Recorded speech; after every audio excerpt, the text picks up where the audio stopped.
What do you remember? Before the internet, before mobile phones. If you mention that year, some people will immediately think of punk rock, of the Clash, of the Sex Pistols, the sound of rebellion and a nation snarling at its own reflection. No future, they screamed. But for millions of ordinary British people, 1977 is remembered for something else entirely. Something that for a few glorious days papered over all the cracks.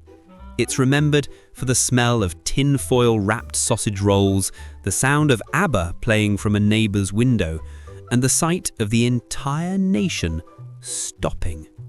Because, let's be honest, the Britain that led up to the 1977 Silver Jubilee was, well, it was grim.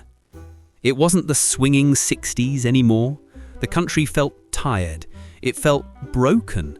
We were known as the sick man of Europe. Inflation was sky high.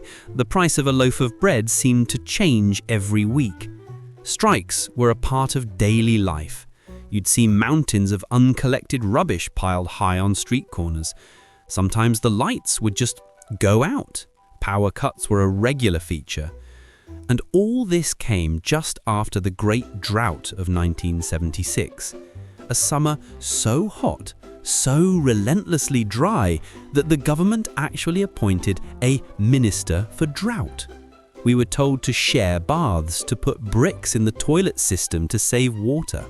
The whole country was baked brown and fraying at the edges. The national mood was on the floor. It felt like we'd lost our way. The empire was gone, the economy was in tatters, and the country felt divided. It was grey. And into this cold, grey, discontented Britain came the invitation for a party. A very big party. The Queen had been on the throne for 25 years, and the nation desperately needed a day off. It needed a reason to put a flag up, to talk to the neighbours, and to remember what it felt like to be united, even if just for one day. And so the great preparation began. It wasn't a gradual thing, it was an explosion. Almost overnight, the entire country seemed to erupt in red, white and blue. Shops that had for months looked grey and half empty suddenly had window displays plastered with the Union Jack. And the merchandise, the merchandise. This wasn't the slick, perfectly branded memorabilia you see today. This was 1970s Jubilee merchandise, and it was gloriously variable. There were the biscuit tins, of course. Every household had to have one. Giant tins of Quality Street or commemorative shortbread with a slightly stern-looking queen on the lid. There were the tea towels, which no one ever actually used for drying dishes. They were hung up on the wall like tapestries. And the mugs. Mugs were the essential item. Everyone had one. They were given out at schools, sold in every corner shop. Most of them had a picture of the Queen where she looked, well, slightly off. A bit like a distant relative you didn't really recognize. But it didn't matter. It was the thought that counted. We collected it all. Silver-plated spoons, special editions of the Radio Times, commemorative coins that weren't worth anything. It was a national obsession. But the real magic wasn't happening in the shops. It was happening in the streets. This wasn't an official government-mandated celebration. This was grassroots. This was organized by the public.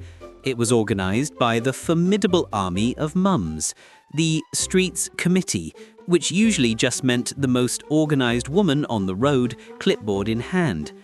They were the ones who knocked on every door, collecting 50p per house for the decorations. And the decorations, they were pure DIY. This was the age of make, do and mend. No one was buying pre-made bunting online. You made it. People were cutting up old bed sheets, dyeing them red or blue. Kids were set to work with poster paint and cardboard, creating wonky Union Jacks to stick in windows. Strings were zigzagged between lampposts, weighed down with crepe paper that you just knew would run if it rained, which, in Britain, it was almost guaranteed to do. And then there was the planning for the food. This was where the unwritten rules of 1970s British society came into full force. An emergency meeting would be held in someone's front room, the one with the good china. Right, Mrs. Smith from number 12 would say, "Everyone brings one dish. Mrs. Jones, you're on the sausage rolls. Mrs. Davies, you're doing the trifle. My husband will sort the beer." It was a masterpiece of social logistics. And as the day drew closer, you could feel it. The grey, tired mood of the country was lifting. For the first time in a long time, there was a sense of genuine, uncynical excitement. The morning of the Jubilee itself was when you truly understood the scale of it. The whole nation seemed to wake up at once, and the first stop for everyone was the television. There were only 3 channels: BBC One, BBC Two, and ITV. And on that day, all of them were showing the same thing. This was television as a national event, a shared experience that's almost impossible to imagine now. We watched the Queen ride in the gold state coach, a carriage so old and magnificent it looked like something from a fairy tale. It was the first time it had been used since her coronation. We watched her walk into St. Paul's Cathedral, a sea of hats and uniforms behind her. Even as kids, you sensed this was history. It was the sort of thing you'd be told about in school for years to come. But the real event, for most of us, wasn't happening in London. It was happening right outside our front door. As soon as the formalities on TV were over, the real party began. The signal was the sound of trestle tables being dragged onto the tarmac. These weren't elegant dining tables. These were pasting tables, borrowed from decorating sheds, covered in wallpaper-thin paper tablecloths that were already starting to tear. Then came the chairs, a wonderfully mismatched collection from every house on the street. Dining chairs, garden chairs, someone's prized armchair, and even a few sofas were hauled out onto the pavement. And then the food, the banquet.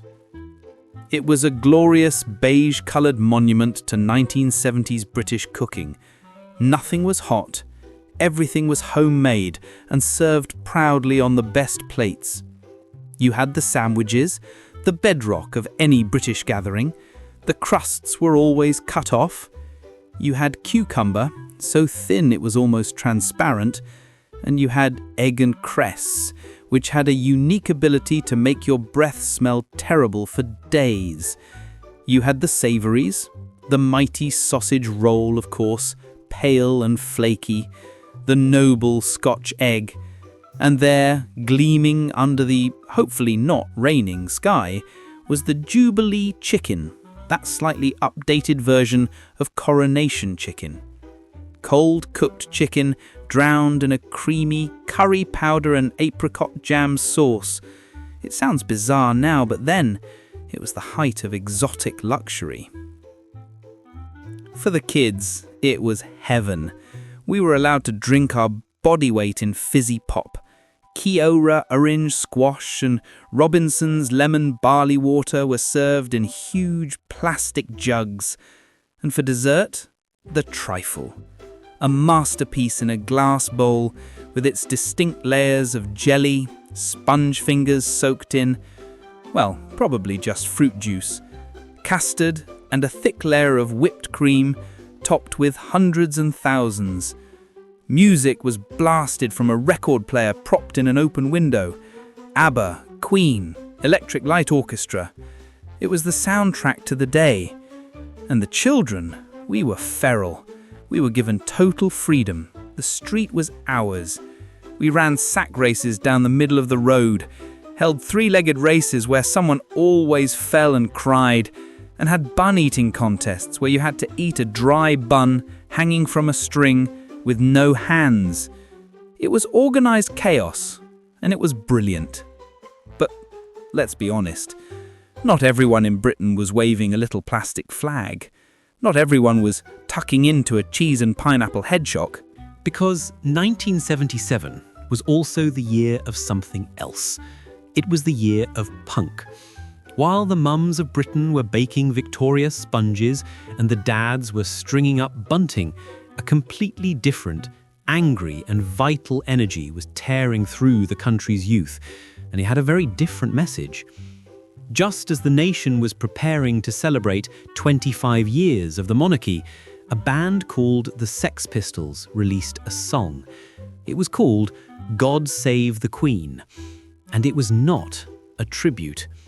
With lyrics that spat pure venom, God save the Queen, the fascist regime, she ain't no human being, the song was a two-fingered salute to the entire establishment. It was an explosion of rage from a generation that felt they had no future. The song was, of course, immediately banned by the BBC. You couldn't play it on the radio. Most shops refused to stock it. It was seen as an act of treason by the press. But you can't ban an idea. The song became the anthem for everyone who felt left out of the Jubilee party, for everyone who saw the flags and the street parties not as harmless fun, but as a nostalgic, deluded fantasy, a fantasy that ignored the unemployment, the anger, and the decay of the inner cities. And the Sex Pistols weren't finished. In one of the most legendary stunts in music history, on the Jubilee bank holiday itself, the band hired a boat.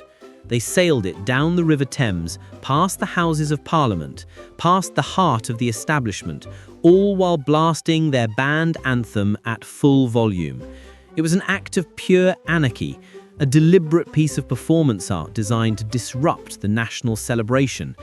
The police, of course, were waiting for them further down the river and arrested them all. This was the great paradox of 1977. Two Britons existing side by side. One was looking back, celebrating continuity, community and tradition with cucumber sandwiches and a wave to the Queen. The other was looking forward, or perhaps just looking at the present and screaming for it to be torn down. It adds a strange, sharp edge to the memory, doesn't it? It proves that the Jubilee wasn't just a party, it was a cultural battleground. And then, just as quickly as it had arrived, it was over.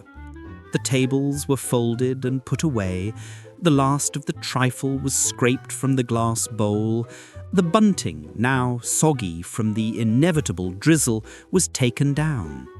The empty bottles of Watney's Red Barrel were cleared from the gutters. The next morning, the milkman drove down a street that was, once again, just a normal street. Britain went back to work. And when it did, all the same old problems were sat there waiting. The inflation hadn't disappeared, the strikes didn't stop. The grey reality of the 1970s snapped right back into place. The Sex Pistols were still on the radio. Well, not on the radio, but you know what I mean. So, did it even matter? Was it all just a silly, pointless distraction? Well, here's the thing.